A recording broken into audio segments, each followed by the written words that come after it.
تیرے بڑے بھائی اور تیرے باپ سے وفا نہیں کی وہ تجھ سے بھی وفا نہیں کرے. حسین اس کے باوجود چل لی. اب ادھر ماجرا دیکھیے کہ مسلم ابن عقیل کے ہاتھ پر 32,000 سے زیادہ لوگوں نے موت کی بیعت کی. یزید کو پتا چلا کوفے کے صوبے کے حالات خراب ہیں. اس نے پہلے گورنر کو تبدیل کر کے عبید اللہ ابن زیاد کو گورنر بنا کے بھیجا. صرف 18 آدمی اس کے ساتھ بھیجے. کتنے آدمی؟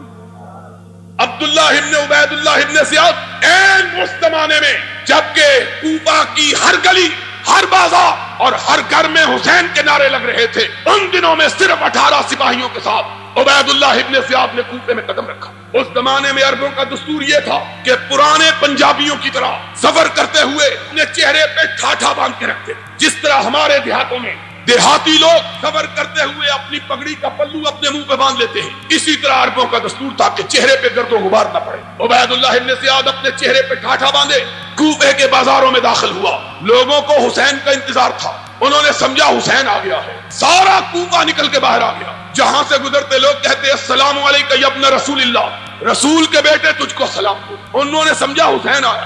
جب تک عبید اللہ ابن زیاد اپنے گورنر ہاؤس میں پہنچے 32,000 کے قریب کوفی جمع ہو چکے تھے. حضرت مسلم ابن عقیل کو پتا چلا، وہ بھی بھاگے ہوئے آئے کہ حسین آ گیا. ان کو تو پتا نہیں کون آیا. گورنر ہاؤس کے پاس جا کر مسلم ابن عقیل پاس، ان کے ساتھی پاس عبید اللہ ابن زیاد نے اپنے چہرے سے اپنے کپڑے کا پلو ہٹایا. لوگوں نے دیکھا کہ حسین کی جگہ عبید اللہ ابن زیاد آ گیا ہے. اب عبید اللہ ابن زیاد نے گھور کے دیکھا 32,000 شیعہ، صرف 18 سپاہی تھا، اور پلٹ کے کہنے لگا کہ جان عزیز ہو ابھی پلٹ جائے، وگرنہ کبریائی کی قسم میں تمہاری بیویوں کو بیوہ اور تمہارے بچوں کو یتیم کر دوں گا. پلٹ جاؤ. اب ذرا سوچنے کی بات ہے، 18 سپاہی، اور وہ زمانہ نہیں تھا کہ پولیس والوں کے پاس جیپیں، بندوقیں اور سٹین گنیں اور آنسو گیس کے آلات اور لوگ بیچارے نہتے، بلکہ وہ زمانہ وہ تھا کہ پولیس والوں کے پاس بھی تلواریں اور عام لوگوں کے پاس بھی، دونوں کے پاس تلواریں. لیکن کوفے والوں کا حال پنجاب کی اس بستی کا سا تھا جس بستی میں ایک چور ایک ڈانگ لے کے آ گیا، پوری بستی والوں کو آگے لگا لیا. آگے آگے بستی والے پورے بھاگ رہے، پیچھے اکیلا چور بھاگ رہا. صبح کو لوگوں نے پوچھا اور تمہاری مت ماری گئی ہے، تمہیں کیا ہو گیا؟ کہنے لگے کیا کریں، ہم سارا گاؤں اکیلے اور چور اور لاٹھی 2 جنے تھے. یہ کوفے کے لوگوں کا حال.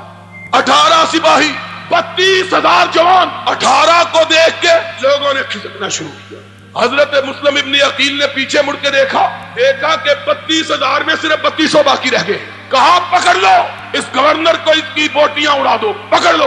عبید اللہ ابن زیاد نے کہا کسی کی ماں نے بچہ جنا ہو تو آگے بڑھ کے تو دکھائے. یہ کہنے کی دیر تھی کہ عبید اللہ ابن زیاد نے یہ لفظ نکالے. مسلم ابن عقیل نے دیکھا کہ صرف 32 آدمی ساتھ رہ گئے. اب ذرا اور آگے بڑھے. جاؤ الارشاد شیخ مفید کی، اعلام الورا تبرسی کی، الفصول المہمہ ابن سباق کی، کشف الغمہ اربلی کی، تمہاری کتابیں اٹھاؤ. کوئی مقابلہ، کوئی لڑائی نہیں ہوئی. تھوڑی دیر گزری، مسلم ابن عقیل نے دیکھا کہ تنہا تنہا کوفہ کے بازاروں میں کھڑا ہے، کوئی ساتھ باقی نہیں بچا. پردے، اجنبی، تنہا، غریب الوطن، کوفے کے راستوں کو بھی نہیں جانا، پتہ ہی نہیں راستے کیا. اب بھاگا. اس کی تو بالکل یہی مثال ہے کہ میرے جیسا آدمی شاد باغ میں آئے، تم سارے بھاگ جاؤ تو میں کہاں جاؤں گا؟ مجھے تو راستہ بھی نہیں آتا شاد باغ، کہاں جاؤں؟ مسلم ابن عقیل کے جائے تو جائے کہاں؟ ادھر بھاگے ادھر بھاگے، آخر ایک گلی میں گھسے. دروازے پہ دستک دی. اس شیعہ نے جس نے موت کی بیعت کی ہوئی تھی، حسین کے بھیا کے چہرے کو دیکھا، اپنے کیواڑ بند کر. دوسرے دروازے پہ دستک، اس نے دیکھا، پھر کیواڑ بند کر لیے. تیسرے چوتھے بھاگتے رہے، پیچھے سپاہی بھاگ رہے ہیں. تعاقب ہو رہا ہے. ایک جگہ پاؤں کو اندھیرے میں ٹھوکر لگی، حسین کا بھائی منہ کے بل گرا، دانت ٹوٹ گئے، منہ سے خون کا فوارہ چھوٹ پڑا. کوئی شیعہ نے علی میں سے خون پوچھنے کے لیے تیار نہیں. ساری رات مسلم ابن عقیل کوفہ کے بازاروں میں کوفیوں کی بے وفائی کا ذکر کرتے ہوئے گھومتے رہے. کوئی پناہ دینے کے لیے تیار نہ ہوا. پیاس سے نڈھال ایک مکان کے دروازے پہ جا کے گر پڑے. چیخ کی آواز گھر والوں تک پہنچی. ایک بڑھیا اندر سے باہر آئی. دیکھا کہ مسلم ابن عقیل جس کے ہاتھ میں کل ہزاروں نوجوان موت کی بیعت حسین کے لیے کر رہے تھے، اس بڑھیا نے مسلم ابن عقیل کو اندر جگہ دی. بیٹے نے کھٹ پٹ کی آواز سنی، پوچھا اماں کون ہے؟ بڑھیا کہتی ہے کوئی نہیں کوئی نہیں. اس نے کہا مجھے آواز آئی ہے. اس نے کہا تیرا وہم ہے.